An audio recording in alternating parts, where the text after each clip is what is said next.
deebitee jaartii fuuta intalli fuute tuni eessa Jimmaa Aggaaroo bilxiginnaa ta'uu fi Oromoo qulqulluu ta'uu isii beeyta hin beeytu maaliif fuuta ishii kanaanuu Jimma keessa jiraachuun yookaan nama Jimmaa ta'ee nama Jimmaa fuuchuun kun waa biraatti ilaalamaa jira jechuudha.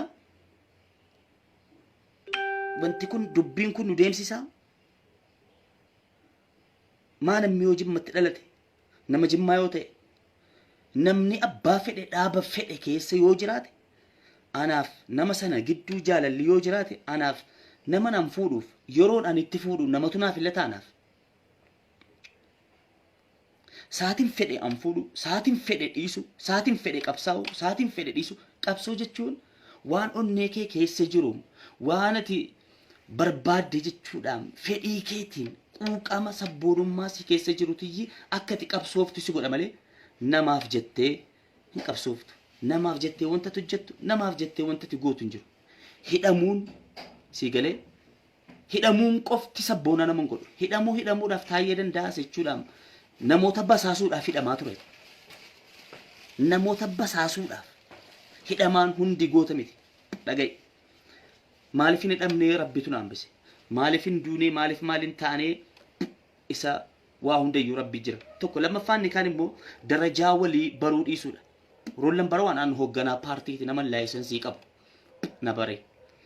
Si galee maaliif hinaaftu? Dhuguma maaliif hinaaftu? Waadanuu jechuudha ma akkan dubbadhu maaliif na gootu? Maali naaffaan addii kana? Du'uu koorraa, hidhamuu koorraa, waa tokko ta'uu koorraa maali wanta argattu? Ya? Maali wanta argattu?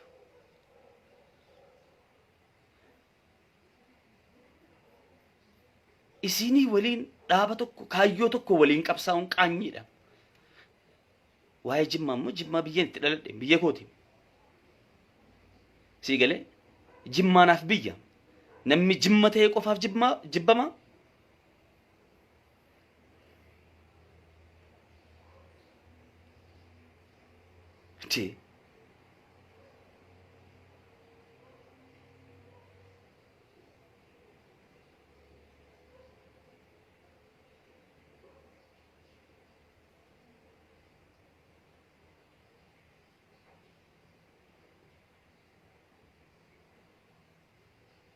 Namni haga koo jechuudhaan namas qayyamu hin jiru. Namni haga koo intini jechuun intini miti Jimma fuuchuun koo yakka miti. Isin bilchiginnaadhamoo jinniidhamoo maali aggaaroo taateef abiyyi aggaaroo ta'eef maan mucaa abiyyiin an jaalladhe maan fuudhin. Haay dhimma koo keessa jireenya koo keessa bultii koo keessa jaalala koo keessa eenyuun dhiba? Qabsoo jechuun waan fedhii keetiin itti waan qabsooftu malee namni si dirqisiisee namni akkas godhe akkas ta'e siin jedheef miti. Hagan dhufee abbaa imaanaa Finfinnee fi pireezidaantummaa namni naan kennine namni narraan fudhatu hojjedheen argadhe ofiif kenne hojii konnaa kenne anumtu jechuudha. Eenyuun narraan fudhatu eenyurraayyuu hin gaafadhu. Akkam waayii dhumme jechuudhaan hedduu sammuu nama tuqasii galee.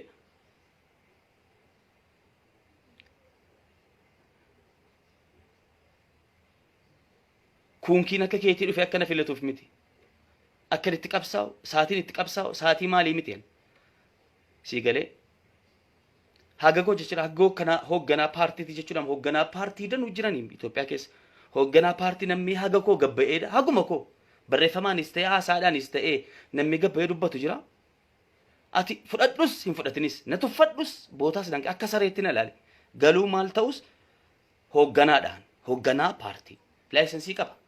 Dorgomus dhiisus garuu maa inaaftu maa hin hojjetin akka namaa bakka namni ga'e sana hojjette maaf hin geenye nama naa kenne manatti naa dhufee abbaa imaanummaan laayisensii siita abbaa keetu naa fidee naa kenne mana keessatti